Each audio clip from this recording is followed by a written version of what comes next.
ሰላም ውድ የቻናሌ ቤተሰቦች፣ ኢትዮ አካዳሚ የኦንላይን ትምህርት ቤት ነው። አማርኛ፣ እንግሊዘኛ፣ ሂሳብና ሌሎች የትምህርት አይነቶችን በኦንላይን እያስተማር እንገኛለን። መማር ለምትፈልጉ በኢሞ፣ በዋትስአፕ፣ በቴሌግራም ከዚህ በታች አስቀመጥነው ስልክ እየደወላችሁ መማር ትችላላችሁ።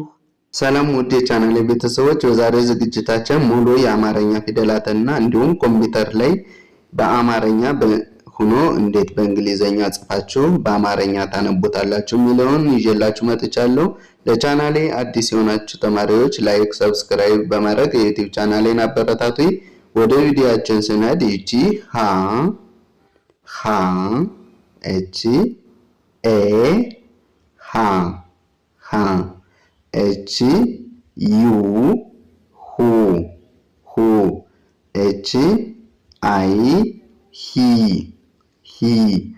እቺ ሃ እቺ አይ ሄ እቺ ህ እቺ ሆ ብላችሁ ታነባላችሁ። እንግዲህ ሃ ሁ ሂ ሃ ሄ ሆ። እንግዲህ የአማርኛ ፊደላትን በምታዩበት ሰዓት የመጀመሪያ ፊደሎች ላይ ከጎን ከጎናቸው በመጨመር ሁለተኛ ፊደል ማድረግ ትችላላችሁ፣ ወይም ሁለተኛ ሁ የሚል ድምፅ አላቸው። ሶስተኛ ፊደል ደግሞ ከግር ከግራቸው ላይ ወደ ቀኝ ሸፈፍ በማድረግ ሶስተኛ ፊደል ወይም ሶስተኛ ድምፅ ሂ የሚል ድምፅ አላት። አራተኛ ደግሞ ወደ ታች ወረድ ያለ ባለ ሁለት እግር ከሆኑ ደግሞ የመጀመሪያ እግራቸው ያጥራል። አራተኛ ድምጻቸው ደግሞ ሃ ትላለች። አምስተኛ ላይ በቀኝ በኩል ታች ላይ ቀለበት አላቸው የአማርኛ ፊደላት ሁሎችም እንደምታዩቸው። ስለዚህ አምስተኛ ድምጿ ደግሞ ሄ። ስድስተኛ ላይ ሁሎችም የተለያየ ድምጽ ነው ያላቸው፣ የተለያየ ቅርጽ ነው ያላቸው ማለት ነው። የሚያመሳሰላቸው ደግሞ የሚል ድምጽ ማውጣት ይችላሉ። ህ ነው የምትሏቸው። ስለዚህ ሰባተኛ ላይ ደግሞ ሆ። ሰባተኛ ፊደላት ባለ ሁለት እግር ከሆኑ ወይም ባለ ሶስት እግር ከሆኑ የመጨረሻ እግራቸው ያጠራል። ባለ አንድ እግር ከሆኑ ደግሞ አናታቸው ላይ ቀለበት አላቸው ማለት ነው። ይቺ ደግሞ ለ ለመጻፍ ኤል ኢ ለ ኤል ዩ ሉ ኤል አይ ሊ ኤል ኤ ላ ኤል አይ ኢ ሌ ኤል ል ኤል ኦ ሎ ለ ሉ ሊ ላ ሌ ል ሎ። እንግዲህ ቅድም እንደነገርኋቸው ከለላይ ከጎኗ መጨመር ሁለተኛ ፊደል ሉ፣ ከለላይ እግሯ ላይ በመጨመር ሊ፣ ከለላይ የመጀመሪያ እግሯን በማሳጠር ላ፣ ከለላይ ቀለበት እዚህ ጋር በመጨመር አምስተኛ ፊደል ሌ፣ ስድስተኛ ቅርጻቸው የተለያየ ነው ል፣ ከዛ ሎ ብላችሁ ታነባላችሁ ማለት ነው። እቺ ደግሞ በምታዩበት ሰዓት እቺ ሀሌታዋ በመባል ትታወቃለች። እቺ ደግሞ ሐመርሃ። ስለዚህ ድምጻቸው ተመሳሳይ ነው ማለት ነው። ሃ ለመጻፍ እቺ ኤ ሃ፣ እቺ ዩ ሁ፣ እቺ አይ ሂ፣ እቺ ኤ ሃ፣ እቺ አይ ኢ ሄ፣ እቺ ህ፣ እቺ ኦ ሆ፣ ሃ ሁ ሂ ሃ ሄ ህ ሆ ብላችሁ ታነባታላችሁ። እቺ ደግሞ መን ለመጻፍ ኤም ኢ መ፣ ኤም ዩ ሙ፣ ኤም አይ ሚ፣ ኤም ኤ ማ፣ ኤም አይ ኢ ሜ፣ ኤም ም፣ ኤም ኦ ሞ። ቅድም እንደነገርኋቸው ምንም ነገር የለውም። ሙ ደግሞ ከጎኑ ቅጥል አለው ሙ።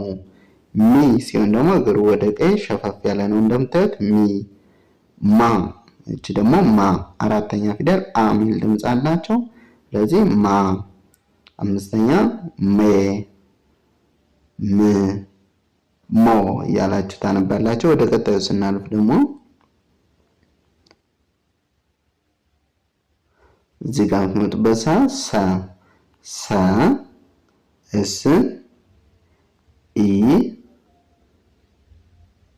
ሰ ሰ እስ ዩ ሱ ሱ እስ አይ ሲ ሲ እስ ኤ ሳ ሳ እስ አይ ኢ ሴ ሴ እስ ስ እስ ኦ ሶ ሶ ሰ ሱ ሲ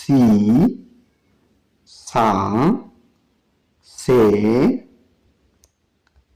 ስ ሶ ሶ እዚህ ጋር ደግሞ ረን ለመጻፍ አር ኢ ራ ራ አር ዩ ሩ ሩ አር አይ ሪ ሪ አር ኤ ራ ራ አር አይ ኢ ሬ ሬ አር ር ር አር ኦ ሮ ሮ ረ ሩ ሪ ራ ሬ ር ሮ ሮ እቺ ሰ ነች። እንግዲህ እዚህ ጋር ንጉሱ ሰ በመባል ትታወቃለች። እቺ ደግሞ ሰዓቱ ሰ በመባል ትታወቃለች። ስለዚህ ኤስ ኢ ሰ የድምጽ የቅርጽ ልዩነት እንጂ የድምጽ ልዩነት የላቸውም። ስለዚህ ሰን ለመጻፍ እቺን ጻፋችኋትም እቺን ጻፋችኋትም ሁሎችም ሰ ተብሎ ይነበባል። ወይም ኤስ ኢን በመጻፍ እንደ ሰ ታነባላችሁ ማለት ነው። ኤስ ዩ በመጻፍ ከጎኗ ቅጥል በመጨመር ሱ ኤስ አይ ሲ ኤስ ኤ ሳ ኤስ አይ ኢ ሴ ሴ ኤስ እንደ ስ ስ ኤስ ኦ ሶ ሶ ስለዚህ ሰ ሱ ሲ ሳ ሴ ስ ሶ እቺ ደግሞ ሸ ሸን ለመጻፍ ኤስ ኤች ኢ ሸ ሸ ኤስ ኤች ዩ ሹ ሹ ኤስ ኤች አይ ሺ ሺ ኤስ ኤች ኤ ሻ ሻ ኤስ ኤች አይ ኢ ሼ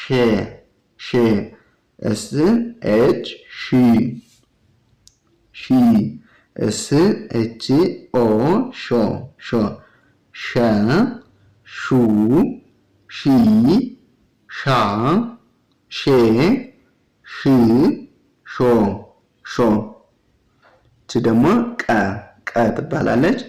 ኬ ኢ ቀ ቀ ኬ ዩ ቁ ቁ ኬ አይ ቂ ቂ ኬ ኤ ቃ ቃ ኬ አይ ኢ ቄ ቄ ኬ ቅ ቅ ኬ ኦ ቆ ቆ ስለዚህ ቀ ቁ ቂ ቃ ቄ ቅ ቆ ብላችሁ ታነባላችሁ። እቺ ደግሞ በን ለመጻፍ ቢ ኢ በ በ ቢ ዩ ቡ ቡ ቢ አይ ቢ ቢ ቢ ኤ ባ ባ ቢ አይ ኢ ቤ ቤ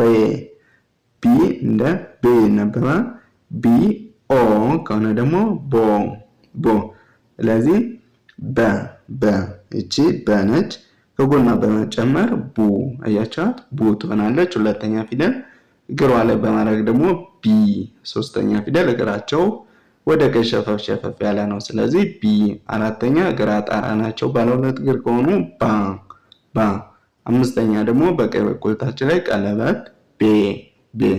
ስድስተኛ ሁሎችም የተለያየ ቅርጽ ነው ያላቸው። ስለዚህ የሚያመሳስላቸው በድምጽ ከአንደበታችን ላይ ስናወጣ የሚል ድምጽ አለው። ስለዚህ ብ ነው የምንላት ብ።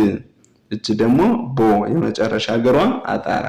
አራተኛ ላይ በምታዩበት ሰዓት የመጀመሪያ እግሯ አጣራ ነበር። ሰባተኛ ላይ ደግሞ የመጨረሻ እግሯ አጣራ ወይም በቀኝ በኩል ያለ እግሯ አጣራ ነው ማለት ነው። እቺ ደግሞ በ። እንግዲህ ከበ ጋር የምትለያየው እቺ ካናቷ ምንም አይነካኩ፣ ማግድም ይጨመርባቸዋል። ግን ተመሳሳይ የሆነ ባህሪ ያላቸው ማለት ነው፣ ወይም ቅርጽ አላቸው። ከበላይ አግድም በመጨመር በ ማለት ትችላላችሁ። ስለዚህ በን ጽፉ ደግሞ ቪ ኢ ቫ፣ ቪ ዩ ቡ፣ ቪ አይ ቪ፣ ቪ ኤ ቫ፣ ቪ አይ ኢ ቬ። ቪ እንደ ቬ ይነበባል። ቪ ኦ ከሆነ ደግሞ ቮ ብላችሁ ታነባላችሁ። ስለዚህ ቨ፣ ቡ፣ ቪ፣ ቫ፣ ቬ፣ ብ፣ ቮ ቮ። እቺ ደግሞ ተ ነች። ተ ለመጻፍ ቲ ኢ ተ ተ፣ ቲ ዩ ቱ ቱ፣ ቲ አይ ቲ ቲ፣ ቲ ኤ ታ ታ፣ ቲ አይ ኢ ቴ ቴ። ቲ እንደ ት ይነበባል። ቲ ኦ ከሆነ ደግሞ ቶ ቶ። ስለዚህ ተ፣ ቱ፣ ቲ፣ ታ፣ ቴ፣ ት፣ ቶ ብላችሁ ታነባላችሁ። እንግዲህ ፊደላትን በምታዩበት ሰዓት የመጀመሪያ ፊደላትን በአማርኛ በምታዩበት ሰዓት ምንም ቅጠል ከጎናቸው ምናምን የለም። ሁለተኛ ላይ ደግሞ ከጎናቸው ቅጠል አላቸው እንደምታዩት። ሶስተኛ ደግሞ ግርግራቸው ላይ እዚህ ጋር እነዚህ ያላቸው። አራተኛ ላይ በምታዩበት ሰዓት ባለ አንድ እግር ከሆኑ ወደ ግራ ይጣመማሉ። ለምሳሌ ባለ አንድ እግር እዚህ ጋር ቀና ተ አሉ። ስለዚህ የተ አራተኛ ፊደል ወደ ግራ የተጣመመች ናት።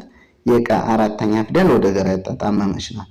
የበና የበ ደግሞ አራተኛ የመጀመሪያ እግራቸው አጣራ ነው።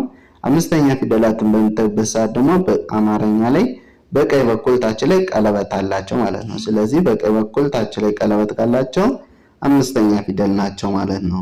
ስድስተኛ ላይ የተለያየ ቅርጽ ነው ያላቸው። ድምጻቸውን እኔ ምለውን እያላችሁ ቅርጻቸውን እየጻፋችሁ መለማመድ ይኖርባችኋል። ሰባተኛ ላይ ደግሞ ባለ አንድ እግር ከሆኑ ቅድም አራተኛ ላይ ወደ ግራ ይጣመማሉ ብዬ ነበር።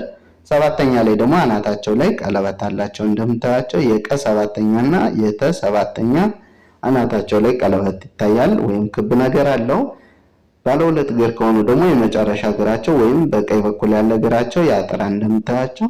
ስለዚህ ቅርጻቸውን በዚህ መንገድ መያዝ እና ማንበብ ይኖርባቸዋል። ወደ ቀጣዩ ስናልፍ እዚህ ጋር ቸ አለች። ቸ እንደመጻፍ CH E ቸ፣ CH U ቹ፣ CH I ቺ፣ CH A ቻ ቻ፣ CH I E ቼ ቼ፣ CH እንደ ቺ ይነበባል ቺ፣ CH O ቾ ቾ። ቸ፣ ቹ፣ ቺ፣ ቻ፣ ቼ፣ ቺ፣ ቾ ቾ። እቺ ደግሞ የዋይ ኢ የ ዋይ ዩ ዩ ዩ፣ ዋይ አይ ይ ዋይ ኤ ያ ዋይ አይ ኢ ዬ ዋይ እንደ ይ ትነበባለች። ዋይ ኦ ዮ ያንዳንዳቸው ስታነባቸው የ ዩ ይ ያ ዬ ይ ዮ ዮ እቺ ደግሞ ነ ነ ኤን ኢ ነ ነ ኤን ዩ ኑ ኑ ኤን አይ ኒ ኒ ኤን ኤ ና ና ኤን አይ ኢ ኔ ኔ ኤን እንደ ን ይነበባል። ኤን ኦ ከሆነ ደግሞ ኖ ኖ። ስለዚህ ነ ኑ ኒ ና ኔ ን ኖ ኖ። እቺ ደግሞ ኘ ጂ ኤን ኢ ኘ ኘ ጂ ኤን ዩ ኙ ኙ ጂ ኤን አይ ኒ ኒ ጂ ኤን ኤ ኛ ኛ ጂ ኤን አይ ኢ ኘ ኘ ጂ ኤን ኒ ኒ ጂ ኤን ኦ ኞ ኞ። ስለዚህ ኘ መጀመሪያ ላይ ኙ ከጎኗ ቅጥል በመጨመር ኒ እግሯ ላይ ቅጥል በመጨመር ኛ ካናቷ ላይ አግድም በመጨመር ኘ ኘ ቀለበት ታች ላይ በቀኝ በኩል በመጨመር ኒ ስድስተኛ ፊደል ነች። ኞ ሰባተኛ ፊደል አናቷ ላይ ቀለበት በመጨመር ስለዚህ ኘ ኙ ኒ ኛ ኘ ኒ ኞ ብላችሁ ታነባላችሁ። እቺ ደግሞ አ ነች። አ ጽፎ ኤ ኡ እንደ ዩ ኢ እንደ አይ አ እንደ ኤ ኤ እንደ ኤ ኢ እንደ እ ኦ እንደ ኦ ኦ ነው የምትነበበው። ስለዚህ የአማርኞችን ስታነቧቸው አ ኡ ኢ አ ኤ እ ኦ ብላችሁ ታነባላችሁ። በአማርኛ ላይ ልክ እንደ እንግሊዝኛ ቫውል ሳውንድ እንደሚባለው አማርኛም እንደ አናባቢ የምንጠቀምባቸው ናቸው። ምክንያቱም ሌሎችን ፊደሎች እዚህ ጋር ስንጠራ እነዚህ ከአንደበታችን ላይ እነዚህ ፊደሎች ሌሎችን በምንጠራበት ሰዓት አብረው መጨረሻ ላይ ይመጣሉ። ለምሳሌ ከ በምትሉበት ሰዓት አ የሚላለው፣ ኩ በምትሉ ኡ የሚላለው፣ ኪ በምትሉበት ሰዓት ኢ የሚላለው። ስለዚህ አ ኡ ኢ አ ኤ እ ኦ ብላችሁ ታነባላችሁ ማለት ነው። እዚህ ጋር ደግሞ ከን ለመጻፍ በኮምፒውተር ላይ ወይም በእንግሊዘኛ ከን ለመጻፍ ኬ ኢ እንደ ከ ያገለግላል። ከ ኬ ዩ ኩ ኩ ኬ አይ ኪ ኪ ኬ ኤ ካ ካ ኬ አይ ኢ ኬ ኬ ኬ እንደ ክ ኬ ኦ እንደ ኮ ኮ። ስለዚህ ከ ኩ ኪ ካ ኬ ክ ኮ ኮ። እቺ ደግሞ ኸ ኸ እቺ ዩ ኢ ኸ ኸ እቺ ዩ ሁ ሁ እቺ አይ ሂ ሂ እቺ ኤ ሃ ሃ እቺ አይ ኢ ሄ ሄ እቺ እንደ ህ ህ እቺ ኦ ሆ ሆ። ስለዚህ ስታነቡ ኸ ሁ ሂ ሃ ሄ ህ ሆ ሆ። ይቺ ወ ደብሊው ኢ ወ ወ ደብሊው ዩ ው ው ደብሊው አይ ዊ ዊ ደብሊው ኤ ዋ ዋ ደብሊው አይ ኢ ዌ ዌ ደብሊው እንደ ው ያገለግላል። ው ደብሊው ኦ ከሆነ ደግሞ ወ። ስለዚህ ወ ው ዊ ዋ ዌ ው ወ ወ። እሺ እቺ ደግሞ ዘ ዘን ለመጻፍ ዜድ ኢ ዘ ዜድ ዩ ዙ ዜድ አይ ዚ ዜድ ኤ ዛ ዜድ አይ ኢ ዜ ዜድ እንደ ዝ ዜድ ኦ ዞ ስለዚህ ዘ ዙ ዚ ዛ ዜ ዝ ዞ። እንግዲህ ፊደላትን ቅድም እንደነገርኳችሁ ባለ አንድ እግር፣ ባለ ሁለት እግርና ቅርጽ አልባ ብላችሁ መለየት ትችላላችሁ። ባለ ሁለት እግር የምንላቸው በሁለት እግራቸው የቆሙ ናቸው። ባለ አንድ እግር የምንላቸው ደግሞ በአንድ እግራቸው የቆሙ ናቸው። እዚህ ላይ የምታዩቸው ባለ ሁለት እግሮች ናቸው። ስለዚህ ባለ ሁለት እግር ሆኑ ባለ አንድ እግር ሁሎችም ሁለተኛ ፊደላት ከጎን ከጎናቸው ቅጥል አላቸው ማለት ነው። እንደምታዩት ሶስተኛ ላይም በተመሳሳይ ባለ አንድ እግር ሆነም ባለ ሁለት እግር ወደ ቀኝ ታች ላይ እግራቸው ይንሻፈፋል እንደምታዩቸው። አራተኛ ላይ በሚመጡበት ሰዓት ግን ቅድም እንደነገርኳችሁ ባለ አንድ እግር ከሆኑ ወደ ግራ ይጣመማሉ። ባለ ሁለት እግር ከሆኑ ደግሞ የመጀመሪያ እግራቸው እንደምታዩቸው እዚህ ጋር ጣራ ናቸው። እነዚህ አራተኛ ፊደል አ ሚል ድምጽ ያለባቸው ናቸው። አምስተኛ ላይ በቀኝ በኩል ታች ላይ ሁሎችም ቀለበት አላቸው። ስለዚህ በቀኝ በኩል ታች ላይ ቀለበት ወይም ክብ ነገር ካገኛችሁ አምስተኛ ፊደል አምስተኛ ድምጽ ነው ኤ ሚል ድምጽ የሚያስተጋባ ማለት ነው። ስድስተኛ ላይ የተለያየ ቅርጽ ነው ያላቸው ሁሎችም እዚህ ጋር ለምሳሌ እንደምታዩቸው እነዚህ በላይ በኩል አናታቸው ላይ ቅጥል አላቸው። እነዚህ ደግሞ በግራ በኩል አናታቸው ላይ ቅጥል አላቸው ማለት ነው። ስለዚህ የተለያየ ቅርጽ ነው ያላቸው። የሚያስተጋባ ድምጽ ግን ኤ ሚል ድምጽ ያስተጋባሉ። ሰባተኛ ላይ ስትመጡ አራተኛ ላይ ያጠረ እግራቸው ሰባተኛ ላይ ይረዝማል። ማለት በቀኝ በኩል ያለው ያጠራን፣ በግራ በኩል ያለው ረጅም ነው። እንግዲህ በዚህ በኩል ስታዩ የመጨረሻ ፊደል ኦ ሚል ድምጽ የሚያስተጋቡት በቀኝ በኩል እግራቸው አጣራ ነው ማለት ነው። እነዚህ ባለ ሁለት እግር ከሆኑ ነው። ባለ አንድ እግር ከሆኑ ደግሞ አናታቸው ላይ ቀለበት አላቸው ማለት ነው። ስለዚህ ስታነቡ ይችን ዘ ዙ ዚ ዛ ዜ ዝ ዞ ብላችሁ ታነባላችሁ። እቺ ደግሞ ዠ ዜድ ኤች ኢ ዠ ዜድ ኤች ዩ ዡ ዜድ ኤች አይ ዢ ዜድ ኤች ኤ ዣ ዜድ ኤች አይ ኢ ዤ ዜድ ኤች ዥ ዜድ ኤች ኦ ዦ ዠ ዡ ዢ ዣ ዤ ዥ ዦ ብላችሁ ታነባላችሁ። እቺ ደግሞ ደ ነች ደ።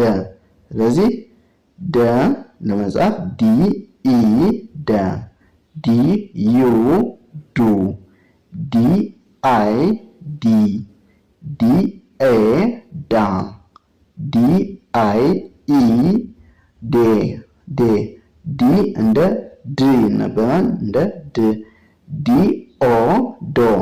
ስለዚህ ደ ዱ ዲ ዳ ዴ ድ ዶ እቺ ጀን ለመጻፍ ጄ ኢ ጄ ዩ ጁ ጄ አይ ጂ ጄ ኤ ጃ ጄ አይ ኢ ጄ እንደ ጂ ይነበባል። ጄ ኦ ከሆነ ደግሞ ጆ።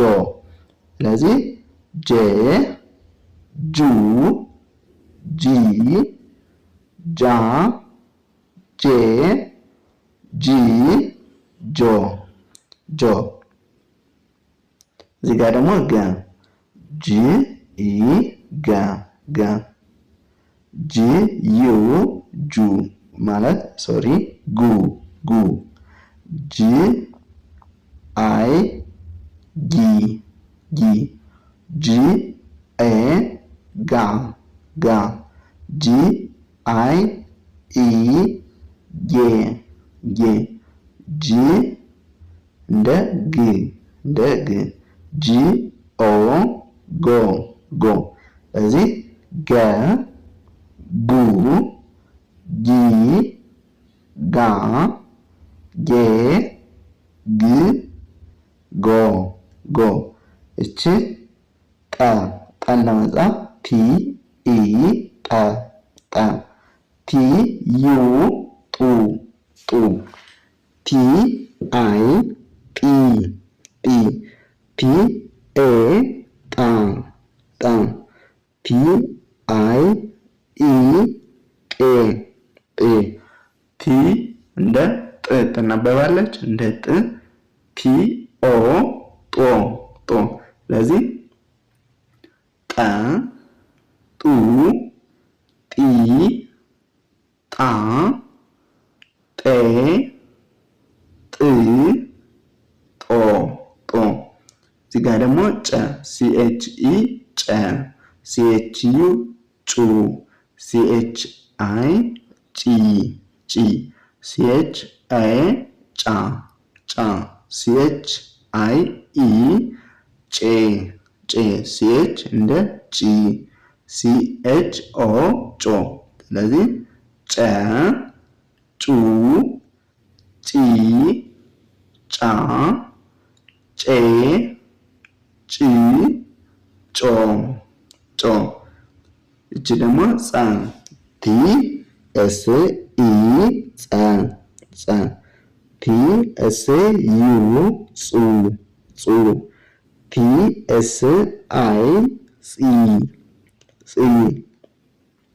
ቲ ኤስ ኤ ጻ ጻ ቲ ኤስ አይ ኢ ጼ ጼ ቲ ኤስ ጽ ጽ ቲ ኤስ ኦ ጾ ስለዚህ ጸ ጹ ጺ ጻ ጼ ጽ ጾ ጾ ብላችሁ ታነባላችሁ። ቅድም እንደነገርኳችሁ እንግዲህ ባለ አንድ እግር፣ ቅርጽ አልባ፣ ባለ ሁለት እግርና ባለ ሶስት እግር ብለን ፊደሎችን ከፍላቸዋለን። ስለዚህ ባለ አንድ እግር ምንላት ለምሳሌ እዚህ ጋር ግ ነች። ሁለተኛ እና ሶስተኛ ላይ ሁሎችም ተመሳሳይ የሆነ ባህሪ ያላቸው። አራተኛ ላይ ሲመጡ ግን ባለ አንድ እግሮች ወደ ግራ ይጣመማሉ። ባለ ሁለት እና ባለ ሶስት እግሮች ግን እዚህ ጋር ባለ ሶስት እግር ናቸው። እነዚህ የመጀመሪያ እግራቸው ሁለቱ ያጠራል ማለት ነው። ይቺ ባለ ሁለት እግር ናች። የመጀመሪያ እግሯ አንዷ ያጠራል። እነዚህ አራተኛ ላይ ያሉ ፊደላት ናቸው። አምስተኛ ላይ ሁሎችም በቀኝ በኩል ታች ላይ ቀለበት አላቸው እንደምታዩቸው። ስለዚህ በቀኝ በኩል ታች ላይ ቀለበት ያለው ፊደል አምስተኛ ላይ ያለ ነው። ስድስተኛ ላይ የተለያየ ቅርጽ ነው ያለው። ለምሳሌ እቺን አናቷ ላይ ቅጠል አላት። እቺ ደግሞ ጭ ወገቧ ላይ ስብር ያለ ጥ ልክ እንደዛ። ግ ደግሞ አናቷ ላይ ቀለበት ያላት ናት። ሰባተኛ በሚመጡበት ሰዓት ባለ ሁለት እግርና ባለ ሶስት እግር ከሆነ የመጨረሻ እግራቸው ወይም በቀኝ በኩል ያለው ያጠራል። ባለ አንድ እግር ከሆነ ቀለበት በብዛት ይኖራቸዋል ብያችሁ ነበር እንደምታያቸው። ስለዚህ ፊደላትን እንደዚህ እያደረጋችሁ ቅርጻቸውንና ድምጻቸውን መለየት ይኖርባቸዋል። ሌላኛውና የመጨረሻው ደግሞ እቺ ናች። እቺ ፐ ነች። ፐ ፐን ለመጻፍ ኤፍ ኢ ትሉና ፐ፣ ኤፍ ዩ ፉ፣ ኤፍ አይ ፊ፣ ኤፍ ኤ ፋ ፋ፣ ኤፍ አይ ኢ ፌ ፌ፣ ኤፍ እንደ ፍ ይነበባል ፍ፣ ኤፍ ኦ ፎ ፎ፣ ፈ ፉ ፊ ፋ ፌ ፍ ፎ ፎ።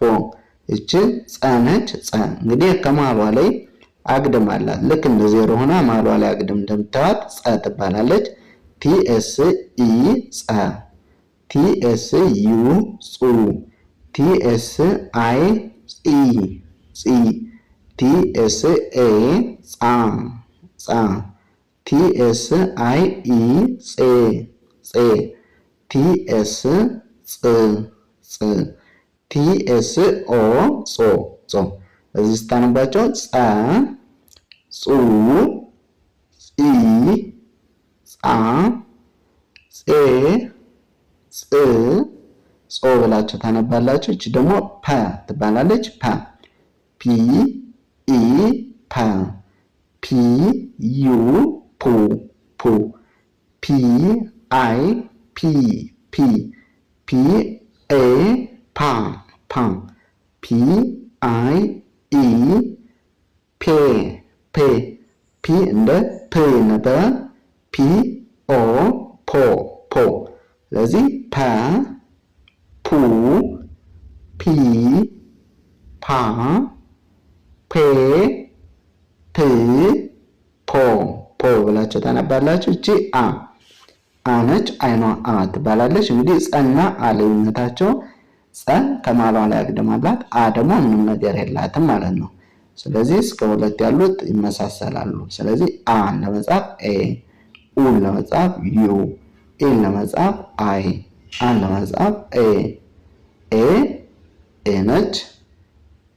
ኤን ለመጻፍ ደግሞ ኢ፣ ኦን ለመጻፍ ኦን መጻፍ ነው ማለት ነው። ስለዚህ አ ኡ ኢ አ ኤ እ ኦ ብላችሁ ታነባላችሁ። አ ከዛ ሁለተኛ ኡ ከዛ ሶስተኛ ኢ አ ኤ እ ኦ በዛሬ ዝግጅታችን ይዘላችሁ የመጣው ቪዲዮ ይህን ይመስላል። በቀጣይ ሌላ ቪዲዮ እስከምንገናኝ መልካም ጊዜ፣ ሰናይ ቆይታ።